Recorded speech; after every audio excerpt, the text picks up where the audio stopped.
for like a hierarchy and an administrative class within the movement. Like Joshua went to that, who was a part of. Oh, that's what he was doing.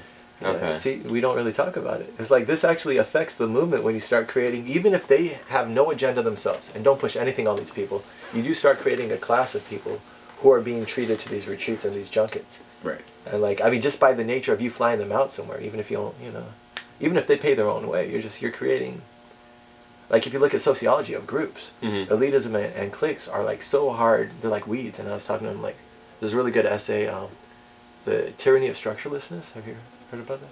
It's from like the 70s, a woman's liberation. And then this lady talks about it. It's not malicious, but you have to manage elitism in groups by having transparent, accessible structures that people can plug into.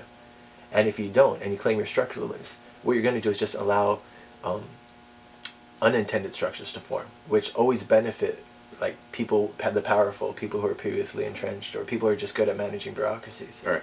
And that's exactly what's happening here. Who are the people who are going to these retreats? People who are good at networking, people usually privileged, people who were activists before.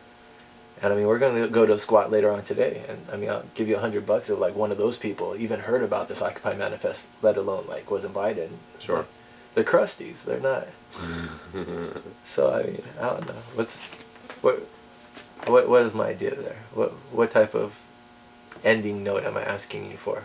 Leave me with some inspiration. I've been talking a lot, man. Where do you think the movement's going? I have no idea. I mean, I've sort of, I guess I've been sort of pessimistic about where the movement would really end up going for a long time. Like, pretty much from the start, I just sort of figured it would, like this whole movement resources group thing, like I didn't see that per se, but I mean, I always just figured that this would end up being, turned into a reformist movement for the corporate liberals, and to, you know, push their agenda, and to, you know, bolster the Democratic Party, and, you know, to just sort of take it from its radical roots and turn it into something it's not. And the nice thing about being an anarchist is you're always right. Shit will always get fucked up. Yeah.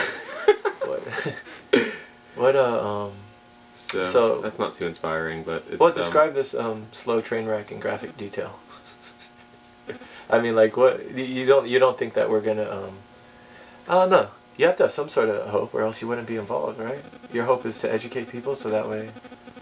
Well, sure. I mean, what's really exciting about the whole thing is that you know, there are people who are being exposed to the organizational model that we started with, the consensus process, and, you know, direct democracy, and sort of this sense that we're all, at least in a political sense, equals. You know, that there's nobody really has power over anyone else, or nobody should, and this is, you know, a brand new experience for most people. And I mean, I think, you know, by creating the forum that we created, where, you know, you could come and you could build your own niche within the community, and you could, you know, not worry about, you know, other people telling you, you know, you have to do this, you have to do that. You know, you're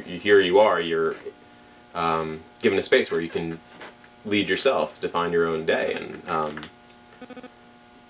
and so, I mean, I think, you know, creating that space for people was a really powerful thing, and I think it'll continue to be, you know, a powerful thing, in that a lot of people are going to walk away with that experience, and having networked with a whole bunch of people who have been, you know, disenchanted with the political system and with the structures and the powers that be, and so now they're going to walk away with this experience of having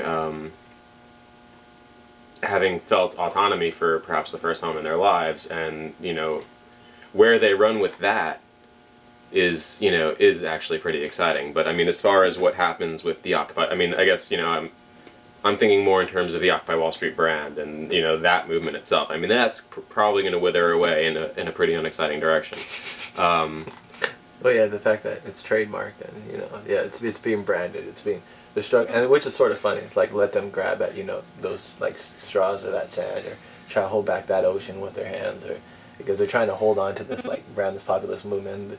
The stronger they control it, the more sand will slip through their fingers until it's not even really a movement anymore. It's just like a liberal brand. Yeah, and I mean, you know, it's really, I mean, I haven't seen, you know, this much energy in the radical community since, like, the counter-globalization movement, the late 90s, early 2000s, and I think that too radicalized a lot of people, and so I think this was just another one of those where it's it's not going to have it's not going to move on into the future in the big way that it exploded in the beginning, but it's going to create a lot of people who are going to do something else. The two possible dangers, and one of the reasons why I'm working on stuff like this is like the historical record. I think any failure in the Occupy movement, they're going to try to use